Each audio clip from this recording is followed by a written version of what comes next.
Okay, bookworms, here's another book I'm going to review, and it's called Siddartha by Herman Hesse. So Siddartha is, it's got a picture of the Buddha on it, but it's not actually about the Buddha. It's about a character called Siddartha, who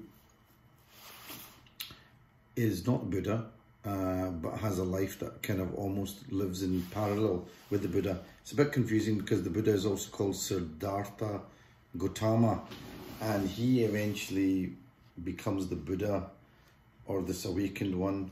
And so how this book starts off is you've got two people, Siddartha and somebody called Govinda.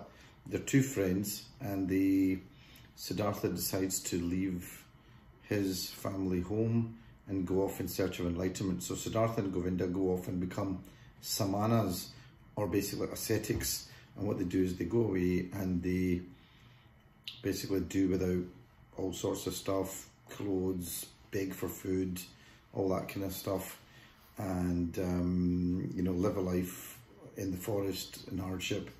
And then eventually Siddartha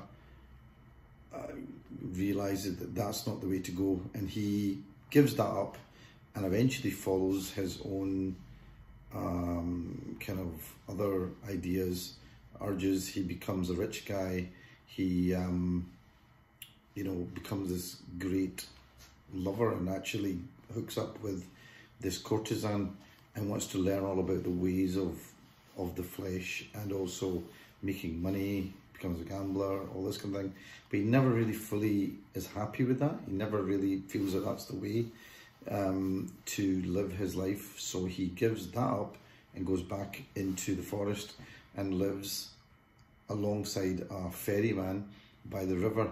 And the river is this big metaphor for flow and moving on and listening to nature and all that kind of thing.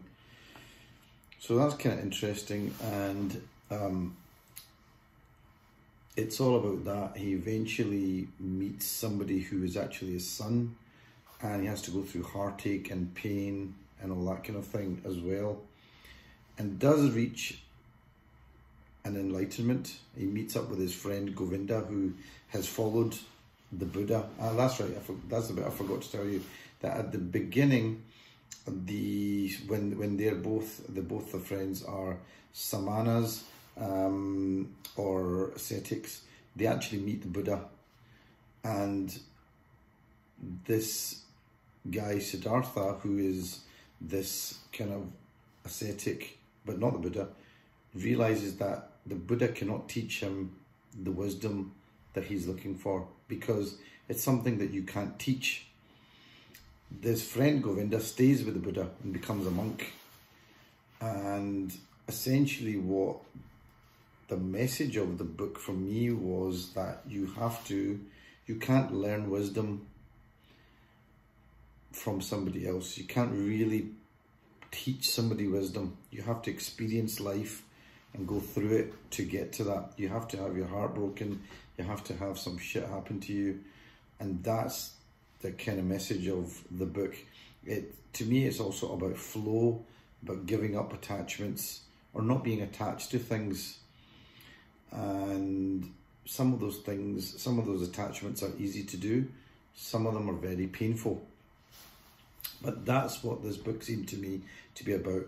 When I say it's a book, it's a very short book. You could probably read it in a sitting. Probably somebody who reads it, who's a good fast reader, could read it in a couple of hours. It took me a bit longer. And it is a book that you should sort of read slowly. It kind of works on you. You sort of think about it. So it's one of these books you could read, you know, at night when you're on your own, and you kind of meditate on it. So it's like that. It's almost like a big poem. It's like a sort of long poem, rather than, it feels like that rather than a book. And it definitely makes you think.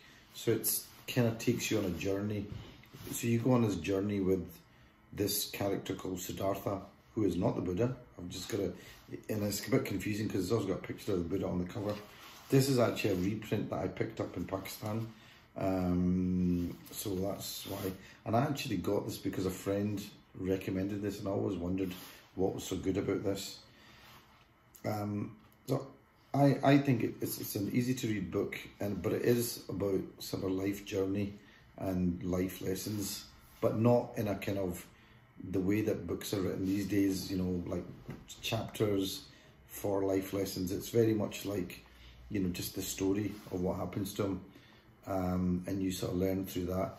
At the end, there is a bit of stuff about reincarnation, which was difficult for me to really, not to grasp, but to accept. So I didn't quite accept the whole premise of reincarnation, but, you know, if you're not bothered by that, you'll probably like this, and if you are, if you just ignore that bit and look at the rest of it, it is all about, you know, things, giving up attachments and moving on in ways of life.